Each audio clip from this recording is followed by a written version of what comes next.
A blessed morning again. My name is Pastor Carlos Tan. Those who do not know me, yeah, most of you ay hindi ko masyadong kilala. And it's a joy to be here. It's been a while. No, medyo matagal-tagal na akong napasyal sa ating Farwania family gathering. So again, a blessed morning. I'm glad that you are here. Bago ko mag-umpisa, just look at your neighbor and tell her or him, I'm glad that you are here today. Ayan. I'm so glad that you are here, that I am here also today. Ayan. Si Brother Louie. Okay. So, ngayon po mag-uumpisa tayo sa isang bagong series. No? Ang pamagat po ng series na ito is Biblical Truth of Giving. No, we just finished, katatapos lamang po natin nung ating naging series, tatapos lang natin nung ating series sa devotion and prayer. Amen. As I said on our workers meeting, doon po nga sa workers meeting, ito pong January and February ay kukunin natin yung series po or yung theme ng LCMI, which is Devotion and Discipleship. Amen? Kaya nag-umpisa tayo ng January doon sa Devotion and Discipleship. Amen? So, every year, bago po tayo mag-umpisa, of course, lagi tayong nag-umpisa sa series ng panalangin. Amen? And then followed, tulad ngayong February, followed by stewardship. So, it's not a tradition church actually, but it's foundational. Amen? That before we plan, before we make projects, before ano man yung mga gawin natin sa taong ito, napakaganda na mag-umpisa tayo na ilatag natin sa Panginoon sa panalangin. Amen? I believe you will agree with me na kung saan tayo mga Kristiyano, wala tayo dapat ginagawa ng mga bagay na hindi muna natin na idudulog sa ating Panginoon. Amen? No decisions, great or small, na ginagawa ang isang Kristiyano bago siya gumawa ng mga bagay, kailangan niya muna itong ipanalangin. Kaya napakahalaga lagi, nag-umpisa tayo sa taon patungkol sa panalangin. Nag-prayer and fasting din tayo. And in fact, ngayon, nagtuloy tayo sa ating prayer and fasting. Sino po yung mga nagda-Daniel fasting? Taas ang kamay. Kukonti. Praise God. No, medyo mahirap. Actually, it's been my 12th day. Nag-start ako ng February 2. And tinitimbang ko yung aking sarili. I already lose 3 kilograms. No, walang rice, no chicken, no meat, only vegetable and fruits. Sabi ko, matagal akong ini-encourage ni Pastora Hayes. Sabi ko, hindi ko kaya yan. Ano na lang ako, yung absolute fasting, yung walang tubig, walang anuman na intake from morning till 5 p.m. Pero sabi ko, kaya ko pala by the grace of God. Amen? But the motivation, of course, is not mawala yung tiyan, okay? But of course, our motivation is to seek God. Amen? So this morning, we're going to talk about biblical truth of giving. We have 6 actually message, but I think today is 13. We only have 3 Fridays, no, mga kapatid. So most probably, kung yung mga susunod sa akin magpipreach, just choose 1 or 2 of those 6 because hindi na po natin yan matatapos. We're not going to finish our March and April series is already done. Meron na po yun po yung ginawa ko, which is anchored on the promises of God. Napakaganda pong series, which is in line to our theme, anchored in Christ. Amen? So mag-umpisa po tayo again this month on stewardship, and we will understand the biblical truth of giving. Ayan po. Ngayong pag-aaralan natin this morning, we're going to talk about giving that originates from God. Ang pangalawa po, giving that pleases God, giving the tithe as an act of faith, giving as an obedience from the law to Christ, Jesus' teaching on giving, and then Paul's teaching on giving. So, our title this morning is Giving Originates from God. This is lesson 1. What is the theme? The theme is that giving begins with God, not with us. Can you say it with me, church? Giving begins with God, not with us. Ay, ang ating scripture reference, of course, is from Genesis chapter 1 to 3. Of course, we're not gonna read those chapters. Napakahaba po nun. We're just gonna take portions of that for us to understand the biblical truth in giving. Bakit ba nagbibigay tayo? Bakit ba kailangan tayong magbigay? Ano ba ang kahalagahan nito? Ano ba ang prinsipyo ng Diyos patungkol sa pagbibigay? So marami po tayong mapag-aaralan this morning. So I said, last January, we started in the devotion and prayer. We learned how to ask God, listen to Him, draw near to Him. yung ating mga puso, binubuksan natin sa Diyos upang marinig natin yung kanyang tinig. Marinig natin kung saan niya tayo dadalhin sa taong ito. Amen? Di ba marami tayong plano pagpapasok ang taon? Like we do many things such as New Year's resolution, marami tayong gustong gawin like diet. Amen? Kaya nga lagi nyo naririnig, walang nagda-diet since December. It's always January. Okay? So, what we love in prayer must show in how we live. So, kailangan binaback-upan din natin ng panalangin ng ating action. Amen? So, kailangan to, hindi lang puro panalangin, but we act in faith about what we prayed for to God. So, this new series, Biblical Truth in Going, is not a change of direction, but it is actually a continuation. Ayan, pagpapatuloy ito. Prayers, ayan, nandiyan po sa inyo, sa ating monitor, teaches us to depend on God. Giving teaches us to trust God. Devotion teaches us to love God with our hearts. Giving teaches us to honor God with our lives. In this series, we will not start with money, we will start with God. Amen? We will see that giving is not first a command, first response pala siya dapat. Amen? Wala po kayong makikitang command in the beginning of the book of Genesis. No? Why? Because it should be a response to every believer. So we can see here that deep giving is a response to God who is good, who is generous, and who is gracious. 3 points lamang po. We will learn that giving that begins with God's character. Nag-umpisa ito kung sino ang Diyos. Kanina, napansin ko sa ating inawit haba po, minemeditate ko, we sing about the love of God. Amen? Paulit-ulit yon, the love of God. Nagre-rema po yung sa puso natin pag paulit-ulit nating inaawit, pag paulit-ulit nating nababasa sa kanyang salita yung kanyang pag-ibig. So, tuturuan tayo ng Panginoon kung paano natin siya mapiplease pag tayo nagbibigay. Yan ay sa mga susunod na aklat ng Genesis. Giving, of course, is an act of faith. Sa mga nag-exhort na ng tithes and offering, we know that giving our tithes and our offering is an act of faith. It's an act of worshiping God. It's not just about monetary, it's about the heart. Amen? Giving, that is obedience, flows from love. Let me tell you, church, by nature, tayong mga tao, we are not giver. We are takers. Do you believe that?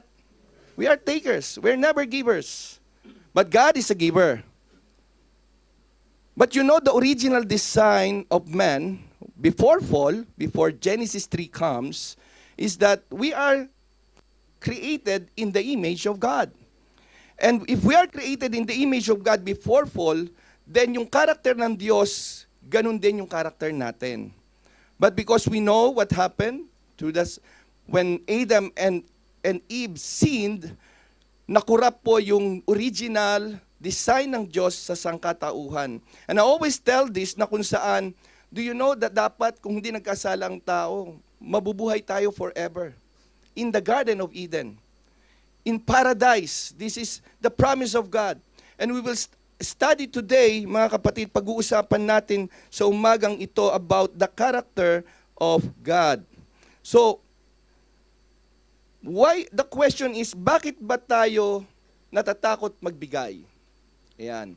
Yung pinag-aralan ko po, I studied about church tithing and offering.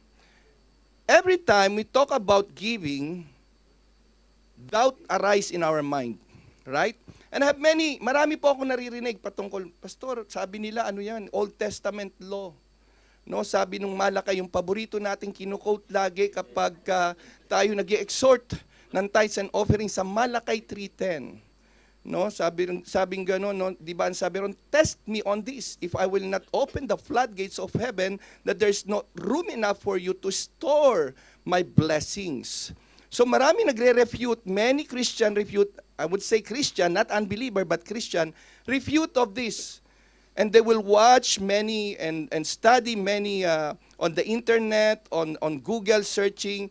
And true enough, let me tell you, it is indeed the law for Israelites. Tithing is the law for Israelites. It was never given to us in the New Testament. But let me tell you, there is but. In the New Testament, hindi po ito pinahinto ng Panginoon. In fact, the Lord Jesus commends it. But a higher degree of giving, more than tithing. Kaya nga, every time someone refutes to me, so which one will you follow? Hindi mo mga follow yung extravagant giving na tinuturo ng Panginoon and then you will not follow. Let me tell you, tithing is just a base of our giving. It means, yan lang po yung base, hindi po yan ceiling. And we will study in this lesson na kung saan, bakit, at papaano binigay ng Diyos yung lahat ng ating mga pangangailangan. Before God asked to give, God gave first. Hallelujah. Before there was a tithe, an altar, or an offering, there was Creator who gives. Genesis does not begin with commandments, it begins with generosity. Ayan, tingnan po natin yung istorya ng Genesis.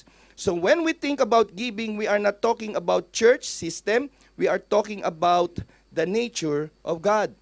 Ang pinaka-tema po nito in Proverbs 11:24 and 25. Ito po yung pinaka-main theme, but of course, we're going to study in Genesis 1-3, as I said. In Proverbs 11:24-25, this is what it says, one person gives freely, yet gains even more. Another withholds unduly, but comes to poverty. So, sa Tagalog po, ibig sabihin, ang sino man daw bukas ang palad ay lalong pinagpapala.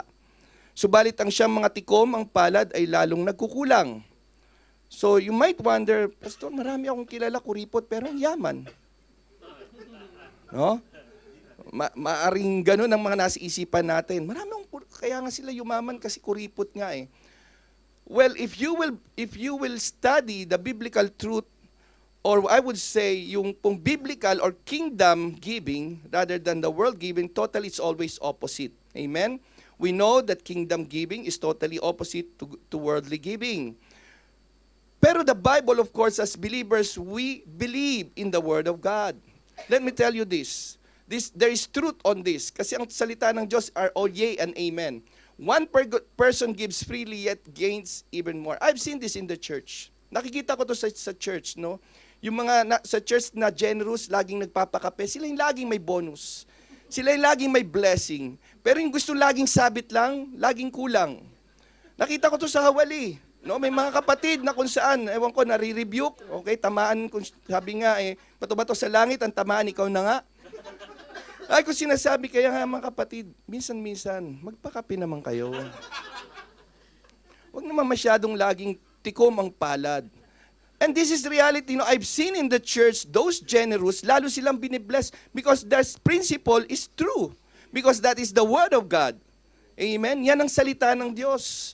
Nakita ko dalawa o tatlo. Nakita ko talaga every time merong gathering, sila yung bumubunot agad. Hindi mo sila maunahan sa pagbunot. No, parang si Fernando po, mabilis bumunot.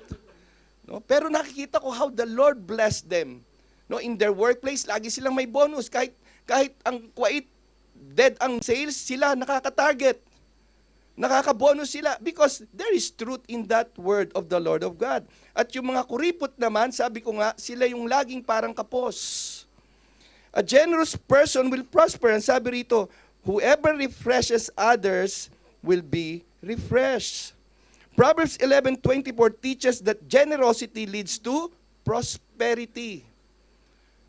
Generosity leads to prosperity. While stinginess results in poverty, presenting a paradox where giving freely actually increases one's wealth and impact, it highlights that generous soul who refreshes others will themselves be refreshed. Ganun lang naman ang principle ng Panginoon. What you sow, shall you reap. Sabi rin yun ng Galatians. Amen? So we're going to look today kung saan makikita natin yung katotohanan ng salita na ito.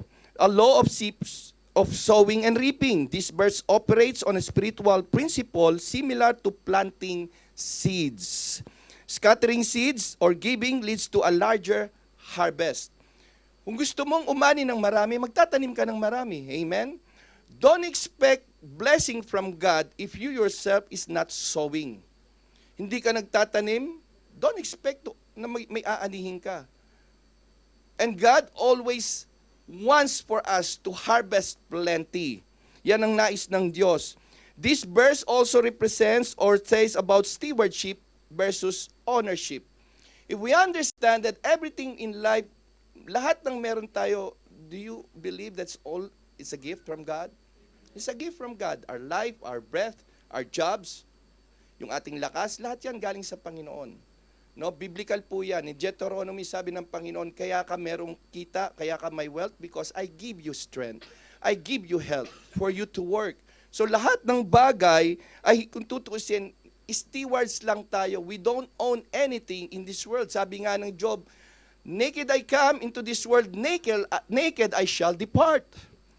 We cannot take anything where we're going in our final destination. Wala po tayong dadalhin. Hubad tayong dumating, hubad tayong aalis sa mundong ito. So, in this principle also of God in giving, it's a generous soul who gains more, not necessarily a pure material sense. Now, when we talk about giving, lagi natin nakikita ron yung finances. Well, totoo naman yon. I've experienced that in my life. When I first became a Christian in 1996, tithing was not hard for me. Glory to God. When I first taught, tinuruan ako ng aking mentor, si Brother Dong, sabi niya nung bago akong, I remember that, I became a born again the year 1996, October. No? And on my 3 months as a Christian, when we are reading the Bible, my mentor told me right away to give my tithes. Sabi ko, ano po yung tithes? Yan yung ikasampo ng iyong kita. My salary that time was 900 riyal, which is around 70 KD. I was in Saudi that time. 70 KD, 900 riyals. And I said, okay, so I don't know about tithing. We are never raised that way sa ating old faith. Hindi man tayo tinuruan to give our tithes. Binibigyan lang tayo ng ating nanay coins. Pag malap yung basket, maghuhulog ka ng coins, right? Minsan kinukupit pa natin yung 50 centimos para meron tayong pang soft drinks, hindi ba? But you see, I've experienced the truth about God's word when we obey them. Sabi pa ng mentor ko, sulat mo yung pangalan. Sabi ko, but why do I need to write my name? Para maipag-pray ka ni Pastor Francis. Our pastor before was Pastor Francis. Said, hindi ba it's me and God knows this? Anyway, I obey. And I've seen after 3 months, nakita ko yung blessing ng Panginoon. No? After 3 months, I was promoted. Yung mga kasama kong Pilipino ro, nainggit, sabi nila, bago ka nakarating dito, kami 2 taon mahigit. And it only took me 3 months before I was promoted in that position. So I've seen the principle of God that when we obey, blessing follows. And it's all in the scripture. From Genesis to Revelation, makikita natin yung principle ng Diyos in the beginning till the end of the book never changes because God never changes. Amen? So the result of this is abundance. So in Luke 6:38, paborito rin natin to. Give and it will be given to you. A good measure, pressed down, shaken together, and running over will be poured out into your lap. For with the measure you use, it will be measured to you. So it's self-explanatory, mga kapatid. Kung ano yung binigay, yun yung darating or babalik sa atin. Sapagkat we always hear this, we can never outgive God. Amen? Lagi natin ito naririnig. We can never outgive God. In fact, when we give, maraming beses itong ibinabalik ng Diyos. Sabi ko nga, it's not only monetary, it's about our family. Do you know that when we give faithfully to the Lord, serving God faithfully, it extends to our families? And I've seen that. I boast about God's goodness and God's faithfulness sapagkat kailanman hindi natin siya kayang ma-outgive. He always gives the best for us. So we're going to look at 3 things here in this study of biblical truth in giving. That giving originates from God because God is a giver. Number 1 is that God is good. Amen? We always see this church, God is good. And all the time, God is good. Why? Because that's who He is. It's His character. Mabuti siyang Diyos. In Genesis chapter 1, verse 1 to 4, 10, 12, 18, and 21, we will not go there. I'll just read here. In the beginning, God created the heavens and the earth. Verse 2, the earth was without form and void, and darkness was on the face of the deep. And the Spirit of God was hovering over the face of the waters. Then God said, "Let there be light," and there was light. And God saw the light that it was good, and God divided the light from darkness. This is in Genesis chapter 1, verse 1 to 4. Church, let us bow down our head in prayer. Father, in the name of Jesus, we thank you, Lord. We understand, Lord, that you are a giver. Teach us to be giver. Teach us to be generous. Teach us to be faithful as we study this word, O God. Lord, lalabas po kaming may bagong pananaw, bagong pangunawa. Alisin mo ang takot, alisin mo ang pag-aagam-agam, alisin mo yung mistrust sa amin, kundi palitan mo ng faith, O God. Palitan mo ng pagtitiwala sa iyong salita. Ama, salamat po, pinagkakatiwala ko ang iyong salita. Sa umagang ito, be our teacher, Holy Spirit. Teach us, O God. In Jesus' name I pray. Amen. So over and over again in Genesis 1, kita natin dito that God looks at what He made and says, it is good, it is good, it is good. Amen? Magmula pa lang sa creation na kung saan, ano yung unang create ng Diyos? Alam natin, light. Amen? And there was light. Yan yung unang araw na ginawa ng Diyos. Pangalawa, of course, yung atmosphere, yung sky. And then the land appears. Pangatlo, yung vegetation or vegetables, yung mga halaman, mga prutas. No, pang-apat, yung sea creatures and winged bird. No, pang-apat yung sun, moon, and stars, or what we call celestial beings or celestial bodies, celestial bodies. 5, He created, of course, yung sea creatures and sea and birds. Pang-anim, create niya, of course, huling-huli tayo and the animals in the land. So, anong nakikita natin dito, mga kapatid? Over and over, as I said, Genesis 1 goods look at what God said, and it is all good. This is not poetry only, it is theology. Pag sinabing theology, the study of God's character. Hindi nyo napansin na kung saan bago linikha ang tao, lahat nandun na. Everything was there. It's like you're going to a villa, you're going to abroad na kung saan yung company mo, pagdating doon, fully furnished yung bahay. Pag binuksan mo yung rep, kumpleto, puno yung laman ng rep. No? May internet. Ang gagawin mo na lang, chill. At mag-work ka na lang. It's the same thing here that I see. Nakita natin, before God created man, there was already paradise, and in that paradise, everything is in it. Nandun na lahat ng bagay na kailangan ng tao. Kumbaga, wala nang hahanapin pa ang tao. And that's why we all look for paradise. Hindi nyo napansin? No? Kasi ganun tayo dinesign ng Lord. Naghahanap tayo ng paradise. Naghahanap tayo na kung saan nandoon yung kaginhawahan, yung peace, yung joy, because that's what paradise is. In short, paradise is in the presence of God. Kaya nga sabi ng Biblia, in the presence of God is fullness of joy. And in paradise is fullness of joy. Dito natin makikita, God is declaring His own character through His creation. Lahat ng ginawa ng Diyos mabuti, maganda. Wala siyang ginawa na hindi maganda. In fact, meron lang isang sinabi sa Bible. Ano yon? Na ang tao ay hindi magandang nag-iisa, lalo na sa lalaki. That man is not good to be alone. Again, it's biblically, it's true. Na ang isang lalaki, hindi siya magandang nag-iisa lang sa buhay. Bakit?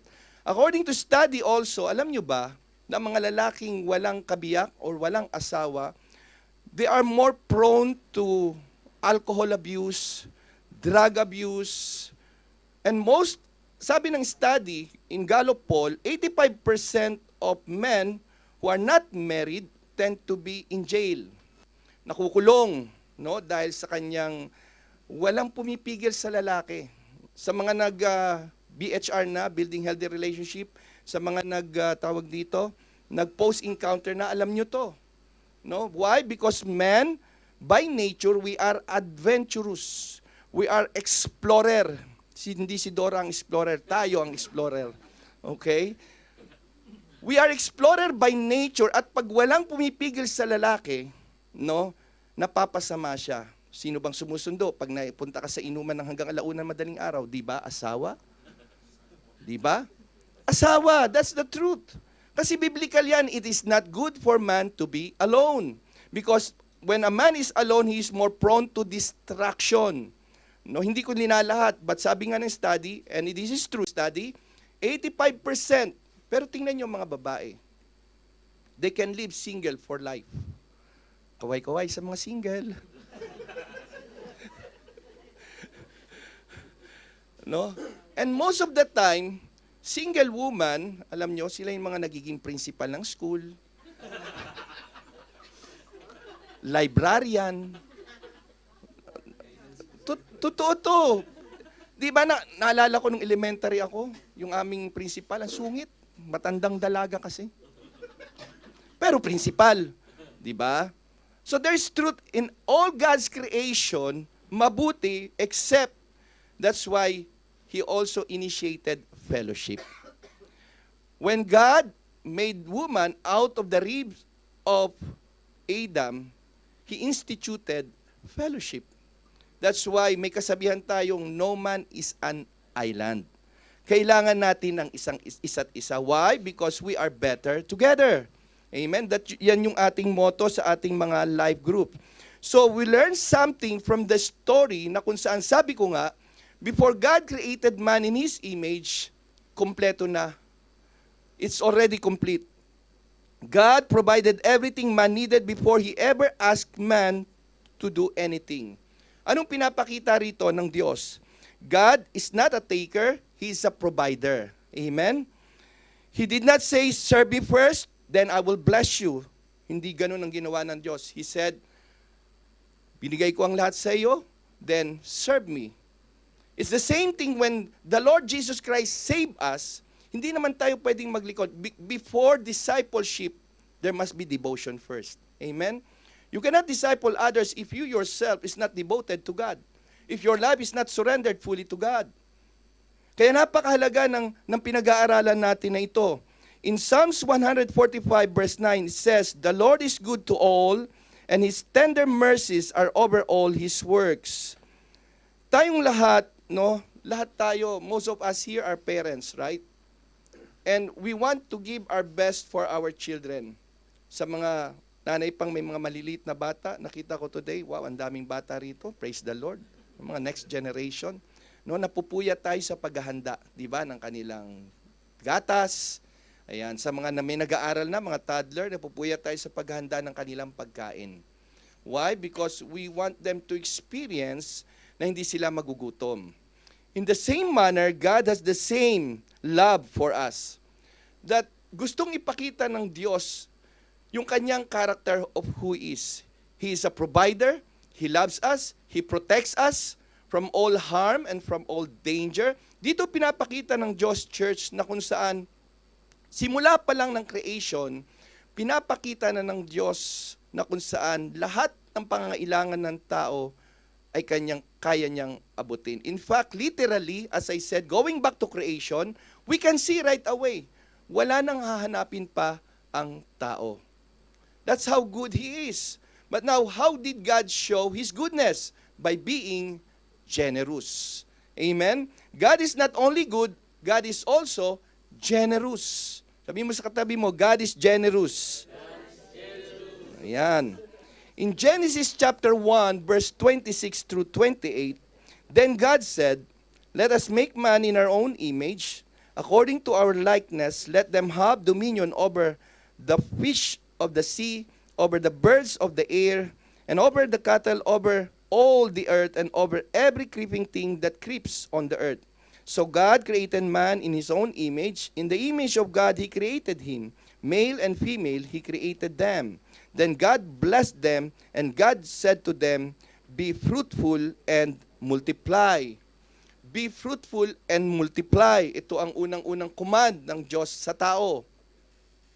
Fill the earth and subdue it. Ibig sabihin no, ng subdue, to manage it, tend it.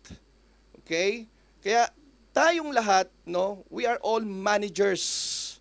Yan ang pagka-create sa atin. We are all managers. Ibig sabihin, create tayo ng Diyos para i-manage ang mundo. I-manage ang lahat ng ibinigay ng Diyos sa atin. Bakit manage? Because as I said, I'm going back to that. You will hear that many times to me this morning that we don't own anything.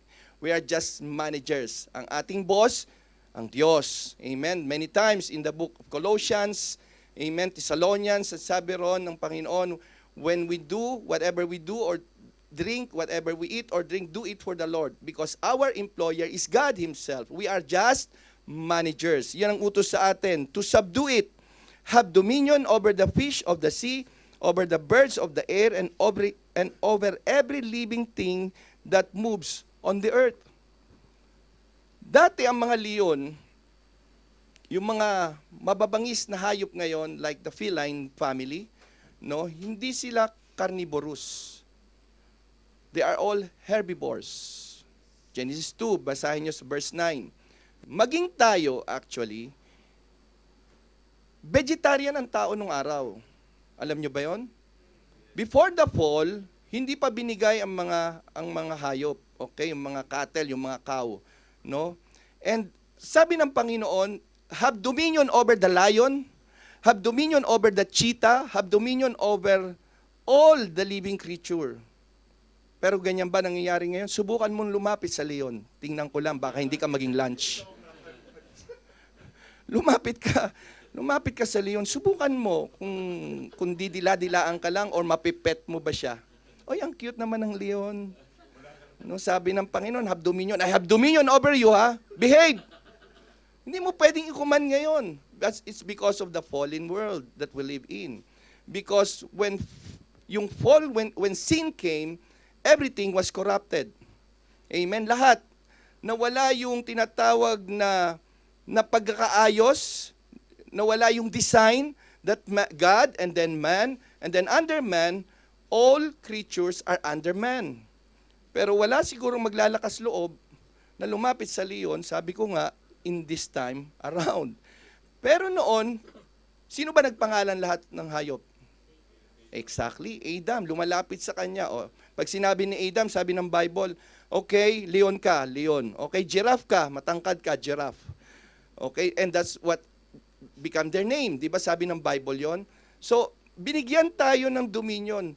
Diyos muna, under God tayo, okay? And after that, lahat na ng creation. Pero look at us now.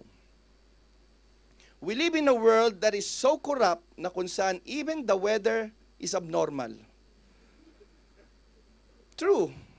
Alam nyo, I haven't been in the Philippines in Christmas for the last 13 years. Hindi pa ako nakapagpasko. Kaya wala ako ngayong December. Pinaalam ko na sa inyo. Magsa-celebrate naman ako after 13 years. I've never experienced during December na tag-ulan. In fact, napakaganda ng December kaya gustong-gusto kong umuwi. But for the last 5 years or so, pag Pasko, ulan na ng ulan. Abnormal na ang weather. Why? Because it's affected. Sino bang sumira kay Mother Earth? Kay Mother Dear Earth? Tao rin. Tayo rin. Global warming, no? And look at us in the Philippines. Before, ang mga may aircon, mayayaman lang. Diba? Mayayaman lang. Uy, ano ka aircon? Yaman mo naman. Ganun ang ating perception. But look at Philippines right now. Go to the slum area, may mga window type silang AC. Because no one can sustain the heat. No, makikita natin how men are destroying slowly ang planet natin. Hindi dapat ganun.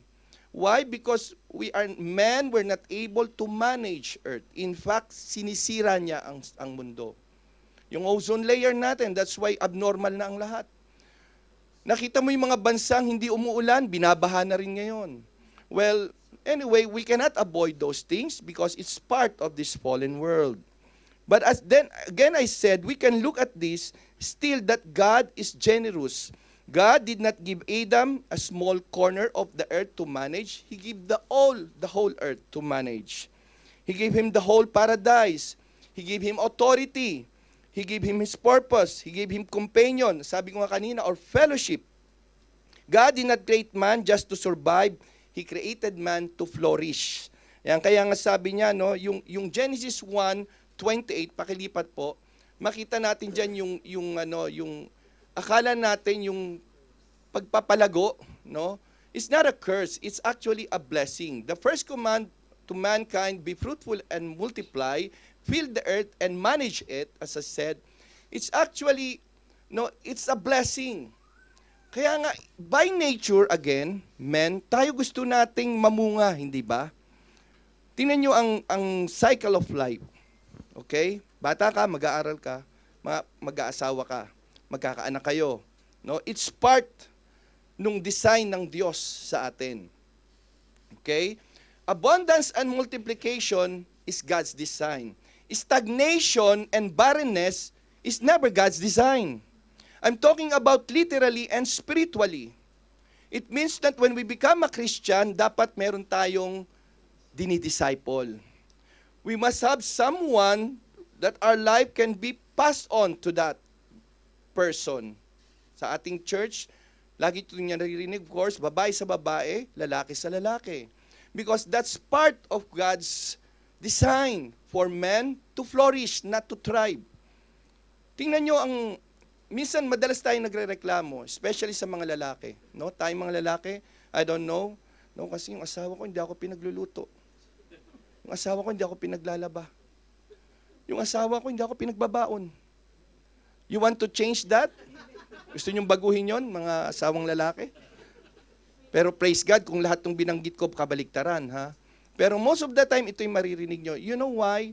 Because if you want your wives or your spouses to change the way they are giving or bringing you back, change the way you're giving to them. That's the key. Baguhin nyo yung ating pagbibigay sa kanila. You want love? Show affections. Appreciate them. No? Kaya nga, kasi nga, dyan tayo, nilikha tayo ng Diyos to be fruitful. Bigyan mo ang babae ng goods, groceries, pagluluto kanya ng masarap na meal. How do you expect ang asawa mo na baunan ka, pag binuksan yung rep, walang laman, exactly. Sira yung rep nyo. Alam nyo, sira, hindi naglalaman. Sabi yan ni Brother Orly nung buhay pa siya. Pastor, sira ang rep ng church. Bakit? Hindi naglalaman. Binaksan ko, maandar naman. Sira nito. Papaayos ba? Hindi po. Walang laman eh. You want to change the way you're getting from your spouse, change the way you're giving. Amen? Kaya nga, pag binibigyan natin sila ng pagmamahal, binibigyan nila tayo ng tahanan. Amen? So that's God's design. God is not tight-fisted, He is open-handed. God is not stingy, He is generous. At yun ang gustong ibalik sa atin ng Panginoon. Amen? Yun yung gustong ituro muli sa atin ng Panginoon. Just imagine, church. Bago ka na born again, no? I believe I was 1996, I was 30 years old when I became born again. So hindi ganun kadali yung transition. Amen? You heard that? Some, no, very few will obey this kind of commandment. And many Christians find it hard to give their tenth of their salary. Maraming Kristiyano, again, I'm going to study, no? 70% ng mga Kristiyano takes them 3 to 5 years before they truly understood the principle of giving. The right principle of giving. Maraming Kristiyano, don't worry. Kung ikaw yan, hindi ka nag-iisa. Kasama ka ron sa 70%. But that's not, again, the will of God for our lives as Christians. Amen? When we give, it is because God gives first. It is He who gives Jesus Christ. You know, giving or generosity, hindi yan nag-umpisa sa Genesis. It starts with Jesus Christ. Amen? We can only give, that's why when we become born again, when we are regenerated, ibinabalik ng Diyos sa puso natin yung original design niya for us to be giver. Amen? Inaalis niya yung greed sa atin. Inaalis niya yung mistrust sa atin. Inaalis niya yung fear sa atin. You know why many Christians don't give their tithes and offering? It's because of fear. Because by default, by mentality, pag inisip natin, pag binigay natin, anong mangyari? Mawawalan tayo. That's the reality, church. Whether you admit it or not. Pag binigay ko to, paano na? Kulang ang pambayad ko. Judith pa naman. Okay? Si Judith talagang mahirap yan. Daging dumarating yan. Hindi siya nagmi-miss. Pwede mag-miss ang salary, pero si Judith, on time. Darating ang bill ng kuryente, darating ang bill ng tubig, darating ang tuition fee. He never misses. So we are afraid because when we are giving to the Lord, we think that we are losing. That's because of the flesh. And let me tell you this, church. Sabi ko nga, napakalaga na maunawaan natin, as born-again believers, as people who are regenerated by the power of the Holy Spirit, church, we should not work and operate by the flesh. It is by the Spirit. True faith, yun yung susunod nating pag-aaralan. That giving is an act of faith. And let me tell you, in the church, there's always two kinds of giver. The one who pleases God and the one who is rejected. Same as the story of Cain and Abel. You know, the story of Cain and Abel, both of them bring to God. Externally, wala kang makikitang masama because Cain brought yung fruit ng ground because he was a farmer. While Abel brought the sheep, the best sheep. Pero ano sabi ng Bible in Genesis 4:7? He reject yung binigay or yung inoffer ni Cain. Why? Because he did not offer out of faith. And that's why, church, kaya nga lagi nating panalangin, hindi ba? Na kung saan, Lord, increase my faith. Alisin mo tong fear sa pagbibigay. You will hear many testimonies of Christians who obey this commandment, and let me tell you, hindi sinungaling ang Diyos. Tinutupad niya yung kanyang pangako lagi. And giving is always, and blessing always, not always, but most of the time, is conditional. Na kung saan, God blesses us when we obey Him. So Genesis 1:28, as I said, is that the abundance and multiplication is God's design. Pinakikita ng Panginoon na kung siya ay generous, tayong mga anak niya rin, no? Kailangan din nating maging generous. Amen? Sabi mo sa tabi mo, be generous, kapatid. Parang, be generous, kapatid. Sabi ng kapatid, ikaw na lang. Genesis 2 shows that God placed Adam in paradise, filled with trees, pleasant to the sight, and good for food. This is the dream, as sabi ko nga, of every human being. Why? Because God cares for our joy. He cares for our comfort. Alam naman natin yun. Our favorite verse, Jeremiah 29:11, right? Yung plano ng Diyos sa atin, yun yung gustong-gusto nating kiniklaim. And in fact, that's the plan of God. For us to experience joy dito sa planet Earth, hindi naman tayo nilikha ng Diyos. Naririnig ko to. Pinanganak na siguro akong ganito. Pasan ko ang daigdig. Parang si Sharon, no? No, it was never a plan of God for you to shoulder the weight of problem. No, it's not. Yes, we go through trials, church.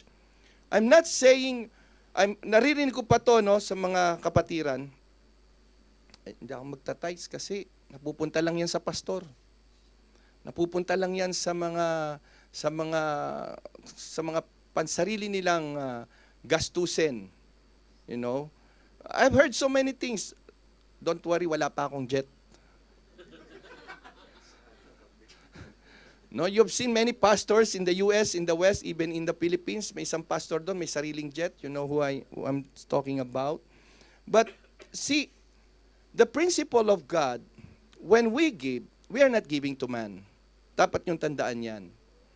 You know, when we give it, not to the motivation that it will go to people, but ang first motivation natin, because God is generous, God has given me so much, God has given me life, God has given me health, and therefore, I'm gonna bring back a portion. Actually, it's only a portion of what we are giving to God. And then I'm not talking only about monetary here. Our time, our gifting, we must give it also to God in service. Amen? Maglingkod sa Kanya, paglingkuran siya. James 1:17 says, every good and perfect gift is from above and comes down from the Father of light. This doctrine teaches us that everything that God created, as I said, is good. Uulitin ko, kapatid, ang buhay mo ay galing sa Diyos. Your life is a gift from God. Your strength is a gift from God. Your job is a gift from God. Your mind is a gift from God. Opportunities are gift from God. We are just stewards of all these wonderful blessings that God has given to us. You know, life is a gift, as I said. and we can hold every gift with very open hands. That's my principle. Since I know that everything I have is gift, then I will not be tight-fisted. Nakita nyo, sabi ko nga, why is it that God is generous? And He wants the same for us. Because the more your palm is open, the more you receive blessing. Amen? And we are blessed to be a blessing church. You know that, right? Alam natin to, lagi natin to naririnig. Tayo ay pinagpapala ng Diyos para hindi sarilinin ang mga bagay na yan, kundi i-share. Amen. That's why Christians should be channels of blessing. If you have give, share it. Allow God to use it. Allow God so that the body of God, the family of God will be blessed through your gifting. Huwag mong sarilinin yan. You know, we are not created to hoard. Alam niyo yung hoarding, right? And many businessmen do this, yung nag-hoarding, no? Even in the Bible, may tinuro doon. Mayroon sinabi, wala na akong hahanapin pa. Wawasakin ko itong portion na ito, and then tatambakan ko. And I'll just drink and be merry. Anong sabi ng Panginoon? You fool. Exactly, alam na alam. You fool, sabi ng Panginoon. Sino makikinabang ng mga bagay na yan? Because God in the first place is teaching us the principle. Now, hindi ko naman sinasabi sa inyo na ubos-ubos, okay? Sabi ng pastor, bibigay ko lahat, alam matira sa akin. Hindi na ako mag-iipon. No, meron tayong tinatawag na common sense. Amen? Binigyan tayo ng Lord ng wisdom. Amen? But what God is teaching us is that siya muna higit sa lahat. God first. Alam natin to. We always quote this verse in Matthew 6:33. And sabi ron, seek ye first the kingdom of God and His righteousness. Huwag niyong kakalimutan yung kanyang katwiran. Ibig sabihin yun, yung kanyang principle. No? And all these things shall be added unto you. What do you mean when we said God first? God first, dapat una siya sa ating finance. God's first. Dapat una siya sa ating interest. Dapat una siya sa ating relationship. Dapat una siya sa ating schedules. Dapat una siya sa ating talents. That's what it means to be God first. Amen? Giving our life to God first, it means siya muna yung una nating pinag-uukulan ng lahat ng ating panahon. Marami hindi mag-give up yung kanilang sports during Friday. No, many Christians have still this struggle. It means God is not really first in you and in your life. Because if God first is first in your schedules, if God is first in your finances, those things na ginagawa natin, it will not be a burden, but it will be a joy if you put God first. Alam nyo, nagiging burden lang ang pagbibigay, nagiging burden lang ang paglilingkod, honestly, because God is not really first in our life. You are just saying God is first in your life, but the reality, you're not. Your heart is away from God. Most of the time, if you look the gospel and read the gospel, Matthew, Mark, Luke, and John, many times, sino ang nire-rebuke ng Panginoon? Not the sinners, not the harlots, not the tax collectors, but the religious leader of his time. Anong sabi ng Panginoon? You are worshiping me with your lips, but your heart is far away from God. And this is what God is trying to teach us in this biblical truth in giving. Trust Him and see the result. Leave it to God, follow Him, obey Him. Yun ang sabi ni Mother Teresa. I remember this quote from Mother Teresa. Ang sabi niya, if you're only giving because you don't need what you're giving, then you are not yet giving. Amen? And that's true. Kung binibigay lang natin, dahil hindi na natin kailangan, tulad ng pag tayo may mission month, yung mga luma ng damit, pag yung may tag pa, nakasabit sa closet, at isinukat mo, masikip na talaga eh. Sasabihin mo, magda-diet ako. Let me tell you, wala nang pag-asa. Bigay mo na yung kahit may tag pa. Kahit ayaw mo. No, hindi yung totoong makakapag-diet ka. May narinig ako dating patotoo, way back, I don't know, nakalimutan ko na sino sabi niya. Sabi niya, papayat na ako. Sabi kong ganon. Naku kapatid, sa GCI hindi totoo yan. Walang pumapayat sa GCI. Tingnan mo yung mga picture namin 10, 13 years ago, papayat namin. Sa GCI, hindi totoo yan kasi sa GCI, masarap mag-fellowship, di ba? O, masarap mag-fellowship sa mga kapatiran. So, if you are giving only because you don't need, then you're not yet giving. The next time po na tayo magbibigay no, sa mga ating mission, kahit po may tag pa, give it. Amen? Huwag na kayong mangarap na papayat kayo. Hindi na kayo papayat. So from generosity, but generosity alone is not the full story. But what happens as we look on the fall of man?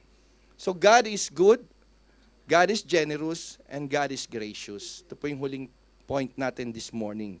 After man sinned, God could have ended the story. But instead of destruction, God gave covering. What happened when Adam and Eve sinned? Nakita nilang hubad sila, di ba? Sabi ko nga, ang dami sanang naiwasan. Wala sanang global warming. Marami sanang puno. Kasi okay lang ang tao sana hubot-hubad noon, walang mali siya.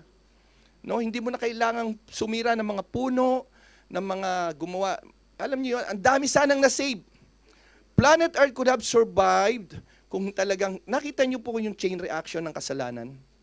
No, as simple marami nagsasabi, naririnig ko, ba't gano'n ang Diyos? Kasalanan ni Adan at Eva, pati ako damay. Well, that's the reality. Because sila yung unang creation, and whatever the first created being did, it goes through generation. That's very clear in the scripture. For all have sinned and fall short of the glory of God. Romans 5:12 said, because one man, sin entered the world, and because of sin, death spread because all have sinned. Very clear in the scripture, Romans 5:12. But praise and thanks God by His grace, sabi ng 5:19, because also of one man, Jesus Christ, many were made righteous. Hallelujah. Ganong kabuti, ganong ka-gracious ang Panginoon. Hindi niya hinayaan. There are so many questions going on in our mind. Lord, bakit create mo pa kami? Alam mo rin naman palang magkakasala kami. So those things, hindi na natin kayang arukin. The sovereignty of God. It means, when we say that God is sovereign, hindi siya nagkamali kailanman. At kailanman, hindi siya nagkamali nung nilikha ka niya. Kaya nga laging, walang magsasabi na kung saan, disgrasya or aksidente lang ako. You are, sabi ng Psalms 139, you are beautifully and perfectly and wonderfully made by God. Nakita na kayo ng lahat ng creation ng Diyos, it was all good, and that is true. But you know what? The best creation, the most beautiful creation of God, tingnan mo yung katabi mo, kapatid, ikaw yun.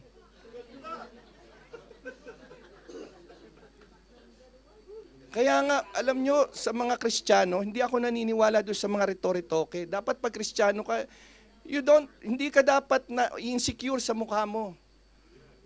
Next time you look at the mirror, sabi mo, ang gwapo talaga ng creation na to. Ang gwapo mo talaga. And that is true. Marami masyadong insecure sa mukha kasi gusto natin maging kamukha. No, God created us, and when God created us, napakaganda ng creation na ginawa. Tayo yun.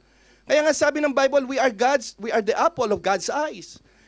Nakita niyo sa mga TikTok, sa mga reel, yung magagandang place sa Switzerland, yung mga falls, yung mga greenery, at sabi natin, ganda. Pero nakakalimutan natin, church, na tayo yung pinakamagandang creation ng Panginoon. Nakakalimutan natin yun. Why? Because we are created in the image of God. Wala kang kasing ganda. Sabi mo sa katabi mo, wala kang kasing gwapo.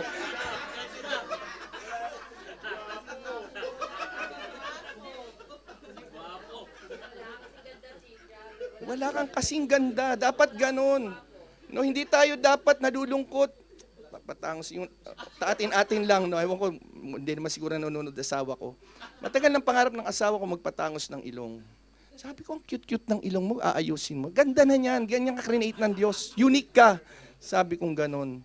No, minsan kasi, no, nagkakaroon tayo ng mga, why? Because of advertisement. We are so much bombarded, we forget that we are created by God wonderfully. Napakaganda nung create tayo ng Diyos. So next time pa kapatid na magkakaroon ka ng kalungkutan, ng problema, no? Hindi, talagang maganda tayong created ng Diyos. Amen? So God is gracious, sabi ko nga, the Lord God made tunics of skin and clothed them. Sabi ko nga, we could have saved a lot of trouble kung sana hindi lang nagkasala ang tao. What did Adam and Eve did? Nung hinahanap sila ng Diyos, Adam, where are you? It's a rhetorical question, no? God knows where they are. Ang gusto lamang ng Diyos that time is that for Adam and Eve to repent. That's why when God asked Adam, asan ka? Nagtatago sila, di ba? Anong ginawa nila? They sewed fig leaves. And from fall hanggang ngayon, ganun ang ginagawa ng tao. Man is trying to redeem himself by doing good works so that he can earn salvation. He can earn the favor of God na hindi kailanman kayang gawin ng taong iligtas ang kanyang sarili. And that's why only God made a way. For God so loved the world that He gave His only Son, and that is Jesus Christ. Nang sino mang manampalataya sa Kanya ay hindi mapahamak, bagkos magkaroon ng buhay na walang hanggan. Amen.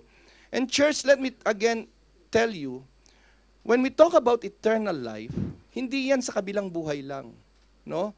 Every time you said, I have eternal life in heaven. I will be with God. That's true. But let me tell you, eternal life is here. Nung sinabi ng Panginoong Jesus, repent for the kingdom of God is at hand. It means we can experience eternal life. What is the promise of Jesus in John 10:10? Jesus came to give you life and have it abundantly. Amen? I'm not saying you will have everything, you will have cars, you will have good houses or mansions. No, it's not about that. It's about contentment. Hallelujah. You may have all the riches. You know, let me tell you this. I work as an interior designer for many years. And I've been to many palaces in this country, Kuwait. Pero sinasabi ko sa inyo, hindi pa rin sila masaya. Hindi pa rin sila kontento. Even my boss is so rich. Meron silang bahay sa France, meron silang mga chalet dito, ang dami nilang chalet, ang dami nilang property, ang dami nilang business. But you know, let me tell you why I'm saying this not content. Ang boss ko, no, hindi yung pumupunta sa showroom. Napabayaan lang ako noon. Pero araw-araw yung tatawag. Kahit na halos wala ng boses, tatawag yun sa akin, Carlos, how much is our sale? Hindi na lang magpahinga. Napakayaman na. You see? Because there's no contentment pursuing riches. There's no contentment pursuing relationship apart from pursuing Christ who can only give contentment in your life. Hallelujah. Amen? Can we give the Lord the glory for that? Only Christ can give you contentment and satisfaction. That's why Paul says, ano sabi ni Paul? I have learned to be abased. I've learned to be in want. I have learned to be in plenty. That in all these things, I know that God's grace is sufficient for me. Alam niya sa kanyang sarili. And it's only Christ who can give us contentment. Now, I'm not saying we'll not pursue. Kung kaya rin naman natin, of course. That's why we are all here as OFW. We have dreams of having a house, having a car, having a good family, a good living. It's all good. But if our obsession are only for those material things, ang sabi ng Panginoon, those things are temporary, church. It should not be the focus of our eyes, the focus of our hearts. So from this we learn, grace means God gives what we do not deserve. We deserve death. But praise God, biniyayaan niya tayo ng buhay ng walang hanggan kay Kristo Jesus. Man deserved judgment, God gave covering. Do you know in Revelation, in Genesis 3:20-21, ang sabi ron, that God clothed them with tunic skin. That is the first death recorded in the Bible. Yan yung kauna-unahang death. Saan ba, of course, kumuha ng tunic of skin of animals ang Diyos? Of course, nagpatay siya ng hayop. Siya mismo ang gumawa ng paraan. In Genesis, we can already see the grace of God in Jesus Christ. Genesis 3:15 states that, right? Na kung saan binigay na prophetic na, sinabi ng Panginoon, na kung saan from your seed will come out the one who will crush the head of the serpent. Na siyang nag-deceive sa tao. Ibinabalik ng Diyos yung dating disenyo niya, rene-restore ng Diyos yung dating karakter ng tao. Na ang karakter natin is loving, giving, generous, kind. The fruit of the Holy Spirit. Yan ang original design ng Diyos sa tao. God, in Psalms 86 verse 15 says, "But you, O Lord, are God full of compassion and gracious, long-suffering, and abundant in mercy and in truth." And the greatest act of grace, as I said, is not in Genesis, it is in Christ Jesus. And I have quoted that already in John chapter 3, verse 16. The heart of the gospel is John 3:16. Yan yung puso ng Diyos sa atin. Hindi niya pinabayaan ng tao na patuloy na makurap. And that's why, when we came to know Christ, alam nyo ba na kung saan in the Old Testament, God made the temple for His people, right? That's in the Old Testament. But that temple is gone. In the Old Testament, God made the temple for His people. But in the New Testament, God made people to be His temple. Hallelujah. Do you see that? Why? Because God is restoring the original design. Mga kapatid, ibinabalik ng Diyos sa tao yung kanyang pagkagawa sa atin, yung character na dapat meron tayo. Before God ever asked for your tithe, He gave His Son. Before He ever asked for your offering, He offered Himself. So, as we close in application, where this meets your life, when you work hard and still feel short, when needs are many and resources are small, when you fear that obedience might cost too much, where is God in these questions of our life? Sabi ko nga, why do we fear? Why do we doubt? It is because we hold on first sa pangangailangan kaysa sa pangako. May pangako ang Diyos, church. At yan ngayon magiging team natin. The promises of God are thousands in the Bible. In fact, you will not even live your life sa pagsusulat. Just try this. Kung kaya ninyo. Naisulat ang bawat pangako from Genesis to Revelation. Hindi ko alam matatapos ang buhay mo, hindi mo pa masusulat lahat. Ang daming pangako ng Panginoon sa atin. This sermon reminds you giving does not start in your wallet, giving starts in God's heart. Why? Because God is good. Can you say this with me, church? God is good, generous, and God is gracious. So when we give, we are not copying a system, we are reflecting a Savior who gave Himself for us first. Amen? And to end this in conclusion, the real question is not, can I afford to give? Hindi po yun ang tanong. That's not supposed to be the question. The real question is, do I believe God is good, He's generous, and He's gracious? And if we know that God is good, God is generous, and God is gracious, hindi ba marapat lang na tayo man, bilang nilikha niyang kawangis niya, ay maging good din, maging generous din, at maging gracious din. If you believe that giving will no longer be a burden, pag pinaniwalaan natin ito, sabi ko nga, giving will not be a burden, but it will be your joy. Parang mga bata, naalala ko nung binibigyan kami ng nanay ko ng coins, when I was around 7 or 8. Pero nung 12, nangungupit na ako eh. Kasi ang bata, pure ang innocence niya, yung innocente siya. Pag gustong-gusto niya, nagbibigay, mag-uunahan pa yan sa paghulog ng basket, diba? Ako muna, mami. It's the joy of giving, church. It should not be a burden. It should not be a burden because ang isip natin, bayarin. But it should be a joy knowing that when you give, I know that because God is generous, ibabalik niya rin ito sa akin. Giving will no longer be a burden, it will become a joy because you are not giving to a stranger, you are giving to a Father who gives first. If we believe that, church, my challenge is that the next time you have this doubt, pray. And with that, let's close our eyes in prayer. Father, we thank you, Lord, for this first lesson of biblical truth in giving. Panginoon, pinakita mo sa amin na ikaw ang unang nagbigay. Pinakita mo, Lord, na bago mo pa man likhain ng tao, Lord, binigay mo na lahat sa Kanya. Everything was given. You have given Him a place to dwell, and that is the paradise that we all long for.